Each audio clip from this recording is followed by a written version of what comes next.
This broadcast on WION is coming to you live and direct from Durban, South Africa. Good evening and a very warm welcome. You're watching WION World is One with me, Alison LaGrange, coming to you live from Durban, South Africa. Let's take a look at the headlines.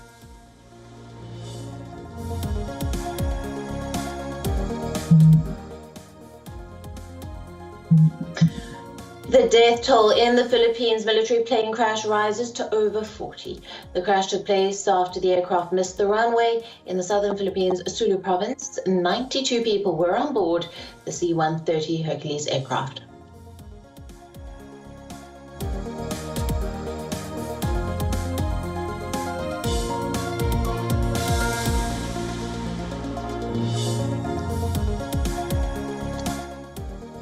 Over 30 people died at Indonesia public hospital after supply of liquid oxygen runs out. Authorities say that the oxygen crisis was triggered after a surge in patients requiring oxygen support.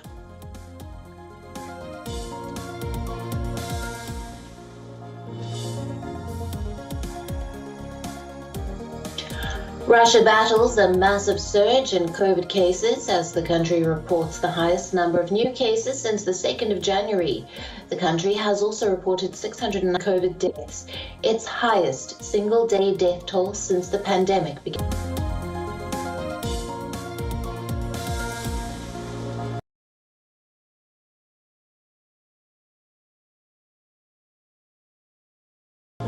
Amid a brutal crackdown by Myanmar military on anti-coup protesters, 10 civilians were killed in central Myanmar. Reports citing eyewitness accounts say the military opened fire on civilians to flush out civilian defense force.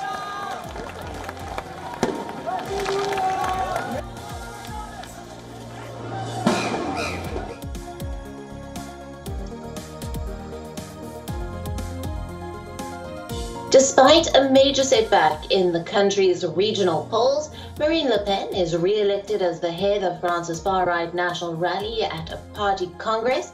Le Pen faces no opposition as she secured more than 98% of the party vote.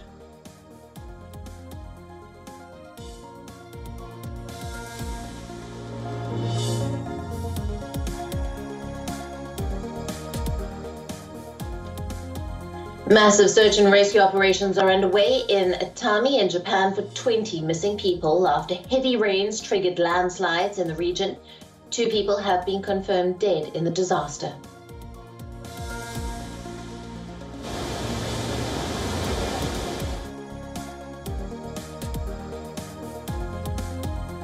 And 4 people have been killed as one of the most destructive Cyprus forest fires continues to rage for a second day in the Mediterranean island nation.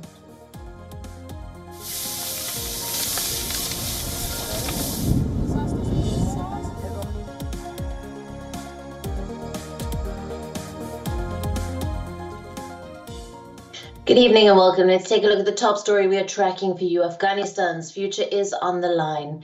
And as the South Asian nation inches closer to a feared Taliban regime, Taliban has claimed to have seized over 100 out of 400 districts, including the key Panjwai district in the southern province of Kandahar, and the claims have been disputed by Afghan officials, even though they have acknowledged that the Afghan forces have receded from some districts. The Afghan National Defense Forces are geared up to shift their stance from defensive to offensive.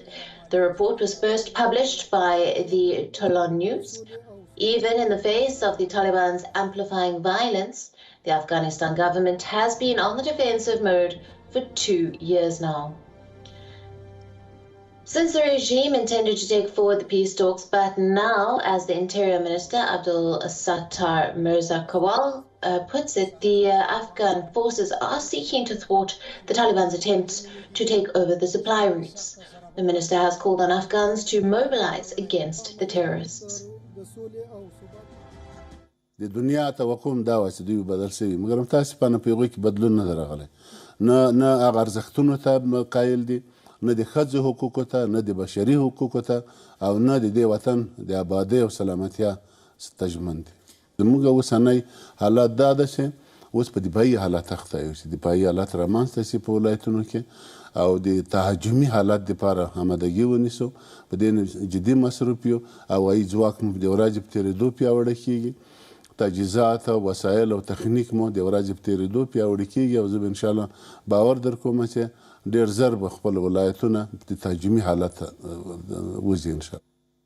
Since the US announced the troops' withdrawal, the Taliban has intensified its efforts to make territorial gains across the country, unleashing a rampage. The Taliban has been taking over key territories, and in just 24 hours, 13 districts have fallen to the Taliban. The overall number stands much higher. The Taliban is moving towards getting back its hold on the former bastion Kandahar. Panjwai is Kandahar's 5th district that has fallen into the group's hands in recent weeks. As per the district governor of Panjwai, Hasti Mohammed, the Afghan forces and the Taliban clashed on Saturday night, after which the government forces retreated from the area. Asadullah, commander of the border police in the area, said that it was only the police force that was fighting the terror group. وضعیت خرابې خاطر روان دي وسایط ټول شیان د پولیسو د سرحدي لوا سره کمپیوټر ډیر دي او دغه سره اردو کمانډویان شاته ولاړ دي موږ په خط کې پراته دي. Scores of families have fled their homes as the violence unleashed. The Taliban has no peace to offer and only aim to rule the country. دا سوله وای چې عوام خلک یو سوله وای سوله نسته وروره پیسې تخته کړي دي که دغه دي که هغه دي سوله د کومه د خو یې ترایه دي پر اوار پسې دا خو د یوه تیاره راوال پسې د ګرده کندهار بسته دا تیارې دي چیشته ساتلي ولې موږ په وژنې وروره فاران غریبان خلک دي د کشني بچیان ته اوس دا اوس زه نښانې کړی یم چې زه یې ویشتلی وای دا زما د بچیانو سرپرستي چا کول. Just a few hours after taking control of Peshawar, Afghanistan's Interior Ministry said that the secretary of Kandahar's governor has been killed in a bomb attack. The bomb was attached to the secretary's car and blew up near their office compound. Meanwhile, operations are underway to wipe out terrorist insurgency. Afghan forces are targeting the Taliban hideouts, destroying weapons and ammunition. The vast majority of the US and NATO troops have left Afghanistan ahead of the timeline set by Joe Biden, as residents fear the security situation in the country would worsen. But security experts say, despite the surge in violence, it was unlikely that the Taliban could take power, as they would not be accepted by the people.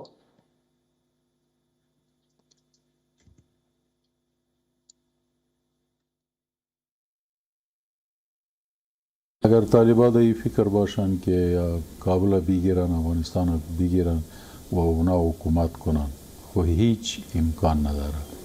ما برای شما مطمئنانم گفتم میتونیم که هیچ ممکن نیست که با زور در افغانستان کسی حکومت کنه. یعنی چندین حکومت ها را ما دیدیم کسی نتانستن. بنان اگر طالبان با زور بیاید در افغانستان کی او را قبول میکنه؟ مردم افغانستان اونا را قبول نمیکنن. بنان همی جبهات جور میشه. این میالی ببین در تمام ولایت مردم با ضد طالبان خستان تپان گرفتن دیگه. In the absence of any political settlement, citizens in the war-ravaged Afghanistan are caught in the crossfire. The tragic dark days are looming for Afghans as the United Nations draws the contingency plans for displacement that is underway in Kabul. Now, even as the terrorist organization continues to make steady advances within the nation, the Taliban is ironically sending out peace messages. The Taliban ruled the country from 1996 to 2001. And now, with its eyes set on a return to Kabul, it claims to have people's good faith. The Taliban has even issued instructions to military officials that as the situation is evolving from military to a civilian one, officials are required to behave well with the general public. Now, commands have been issued to not violate the rights of people.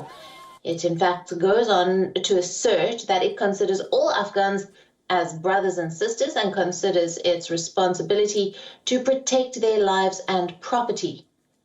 There is an assurance that the progress of the Mujahideen carries a message of peace, security, and stability, that the violent spree by the Taliban has failed to match up to the tall claims on stability. 1/4 of the war-torn nation is already in the grip of the Taliban, and the regressive laws are beginning to make a comeback. The insurgent group's objective is to establish Sharia rule, which has no value for women, minorities, and human rights. The Islamist extremists are out with their diktats.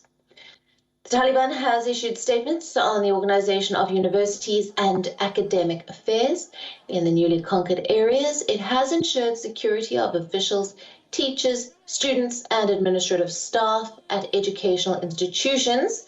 To escape the wrath, many in Afghanistan are seeking to leave the country, while others have picked up arms.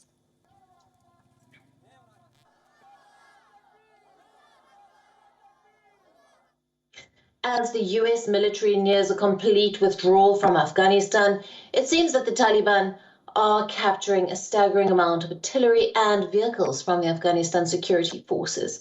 This, according to a report published in the RX and an open source investigative blog.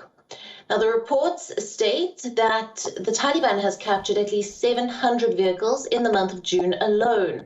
This includes trucks, Humvees, and even armor-protected vehicles. These numbers reflect the poor local defense forces in some parts of Afghanistan, which are crumbling under the Taliban pressure. If the Taliban can find fuel, its growing range of vehicles could boost the group's mobility and its ability to gather forces across Afghanistan. The vehicles may also serve as carriers for heavy support weapons such as mortars, heavy machine guns, and recoilless rifles. In 2018, the Afghanistan's armed forces reportedly operated 26,000 vehicles, including 13,000 Humvees of various marks, and a total of 25,000 Humvees have been transferred to Afghanistan by the year 2021. Now, during the periods of the intensified fighting, the Afghan government typically lost 100 Humvees a week. Apart from vehicles, artillery is also being captured by the Taliban. 13 shorter-range mortars, 122 D-30 howitzers have fallen into the Taliban's hands. Similar to its withdrawal from Iraq in 2011, the US is leaving behind a broken military that is ill-prepared to combat the Taliban forces, despite the investment of billions of dollars. Meanwhile, the Taliban has seized dozens of districts after targeting government forces. As the US withdraws, fears mount that Afghan forces will struggle without the support from the US military.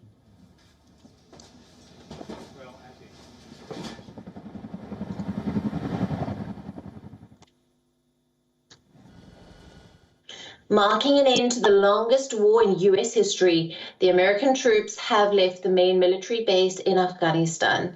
But what comes next for the locals living in the shadow of the base? Here's a report. As American troops left their main military base in Afghanistan on Friday, marking a symbolic end to the longest war in U.S. history, locals living in the shadow of the base and in nearby Kabul were bracing for what comes next. Violence has been raging throughout Afghanistan in the weeks since President Joe Biden announced troops would withdraw unconditionally by September 11th.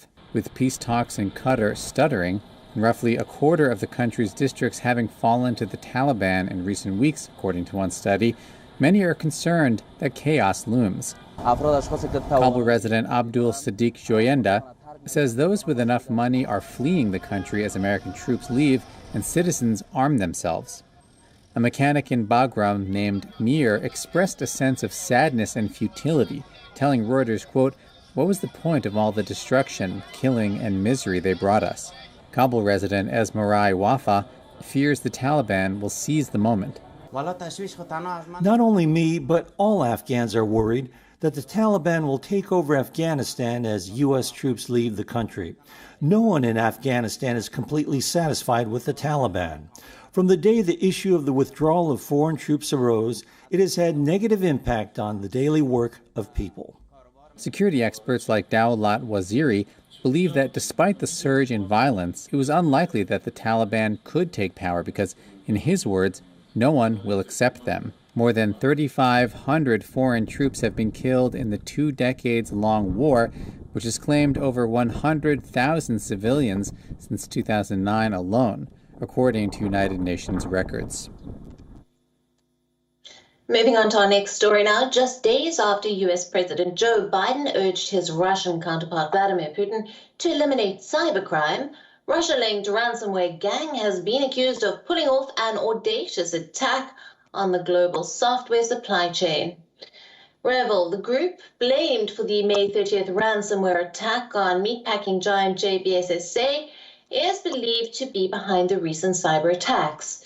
The attack has targeted at least 20 managed service providers, or MSPs, which provide IT services to small and medium-sized businesses. Sweden's largest grocery chains grappled on Saturday over potential cybersecurity vulnerabilities resulting from the recent chain of attacks. The Swedish grocery retailer Coop was forced to close at least 800 of its stores after the attack led to a malfunctioning of their cash registers, thus hampering the business. More than 1,000 businesses around the world have already been impacted so far. Now, Biden, meanwhile, ordered a full investigation on Saturday, while adding that he is not sure if Russia is behind the latest cyber attack. Biden said he has directed the U.S. intelligence agencies to investigate and that the U.S. will respond to these audacious attacks with stern actions. The idea, first of all, we're not sure who it is for certain, number one. And what I did, I directed the full resources of the government to assist in a response if we determine. What else you need? Oh, nothing. You're all set. Okay. And the fact is that I directed the intelligence community to give me a deep dive on what's happened, and I'll know better tomorrow. And if it is either with the knowledge of and or a consequence of Russia, then I told Putin we will respond. And you didn't tell him already, sir? No, I haven't called because we're not certain. The initial thinking was it was not the Russian government, but we're not sure yet. The hackers who struck on Friday hijacked widely used technology management software from a Miami-based supplier called Kaseya as a way to attack its customers. Now, according to reports, some companies have been asked for $5 million in ransom to regain access to their data. Ransomware attacks typically involve locking away data in systems using encryption, making companies pay to regain access to their own crucial information.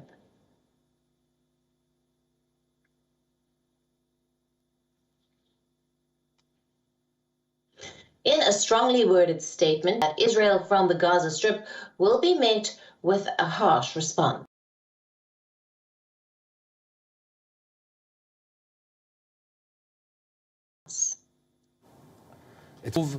דברים השתנו.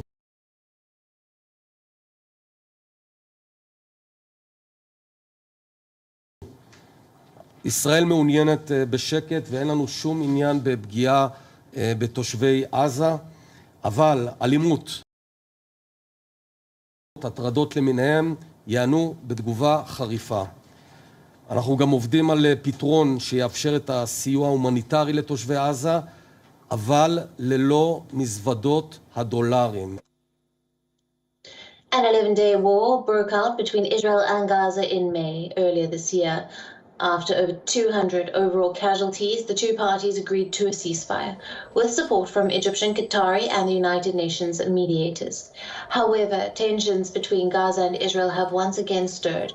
Hamas said that Israel has withdrawn from a previous unofficial understanding, which allowed Qatari cash aid into impoverished Gaza and also reinstated restrictions at Gaza's commercial crossings. Taking a clear dig, Prime Minister Bennett said that his administration is working on enabling humanitarian aid, but without the suitcases with dollars. Bennett made these remarks at his weekly cabinet meeting in Jerusalem. Earlier this week, the Israeli military airstrikes zeroed in and attacked on Hamas's rocket launcher and a weapons manufacturing site. Now, these retaliatory strikes, as well as clear warnings, indicate a policy shift from the previous Israeli government. Former Prime Minister Benjamin Netanyahu did not always strike Hamas's structures in retaliation to the arson balloons sent across, but Bennett is different from his predecessor. He had long urged for a tougher response to the attacks before taking over the top office.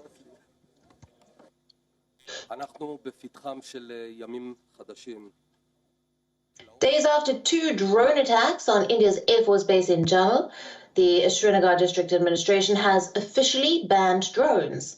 People with drones and similar aerial vehicles in the city of Srinagar have been asked to submit their devices to the nearest police stations.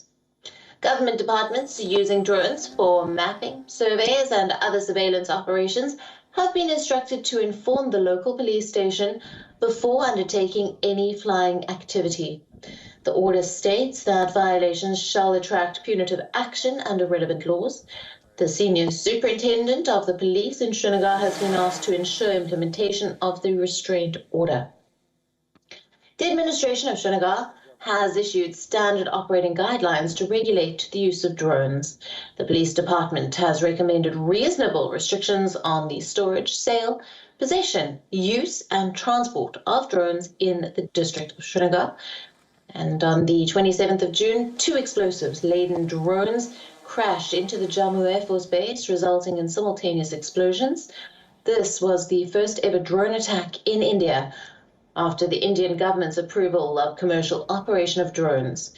Now, drones, also known as unmanned aerial vehicles, are devices that can be remotely controlled through software working on sensors and the global positioning system.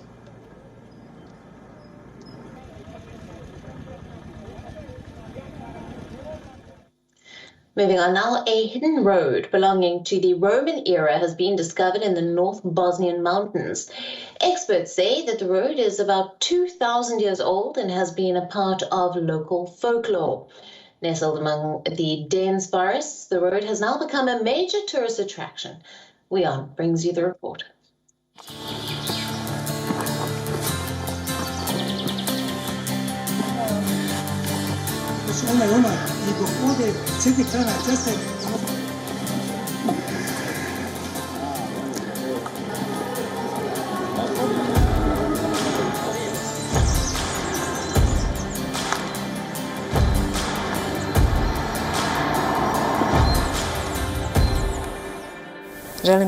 This was all covered with thick bushes and trees, so much so that I would not have known what was hidden here if I just happened to be on a stroll through the forest. I could have walked through here countless times without noticing anything.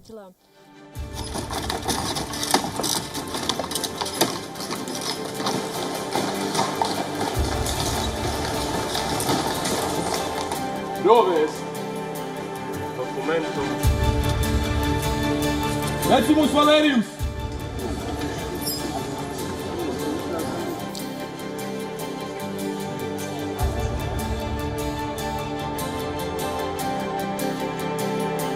I must say that I'm extremely happy to be here today.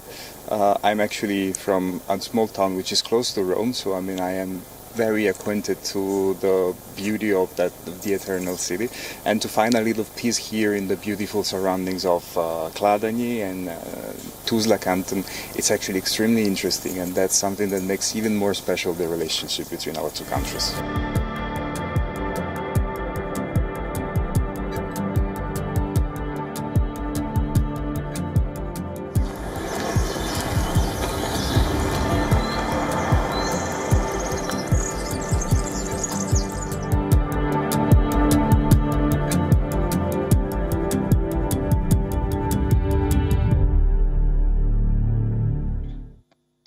Now, extreme drought is tearing apart communities in a massive river basin that spans the Oregon-California border. For the first time in history, the U.S. government has stopped irrigation to hundreds of farmers. The tribes, farmers, and wildlife refuges that have long competed for every drop now face a bleak and uncertain future together. Here's a report. The farmers rely on an irrigation project from a federally managed dam on Upper Klamath Lake for their water. The lake is also home to endangered suckerfish, and the federal government must keep the lake at a minimum depth to support the fish. However, amid exceptional drought this year, there was not enough water to ensure those levels and supply farmers. Everybody depends on the water of the Klamath River for their livelihood. I mean, that's the blood that ties us all together. Affected farmers say a guarantee of some water each year would be better than the parched fields they have now. Ben Duval's family has farmed this land for 3 generations. However, he isn't sure that he can hang on to the land if things don't change.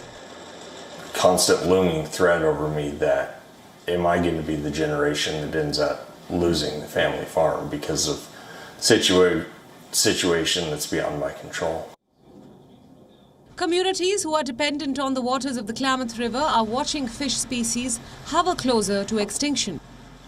The Klamath tribes consider the fish species critical to their culture and heritage, and with the Klamath tribes enforcing their water rights to help sucker fish, there is also no extra water for downriver salmon. Agriculture should be based on what's sustainable. When you provide for those species that should be here and the health of the habitats. To me, there's too many people after too little water. We need to see a right sizing of agriculture, irrigated agriculture, which is basically needs to be downsized. During short water supplies in most years, the tribes asked the U.S. Bureau of Reclamation to release pulses of extra water from the Upper Klamath Lake. However, this year the federal agency rejected those requests because of low lake levels for the suckerfish. Now the parasite is killing thousands of juvenile salmon in the lower Klamath River. In our oral history, it tells us when the salmon end, things are drastically changing, and we're living it, we're seeing it. Meanwhile, toxic algae is blooming in the river basin's main lake, and 2 national wildlife refuges that are a rest stop for migratory birds are drying out. Those living the nightmare worry that the Klamath Basin's unprecedented drought is a harbinger as global warming accelerates. Bureau Report, WION World is One. And with that, it's a wrap on this broadcast. Thanks for being with us. Stay tuned to WION World is One. More global news continues on the other side of the short break.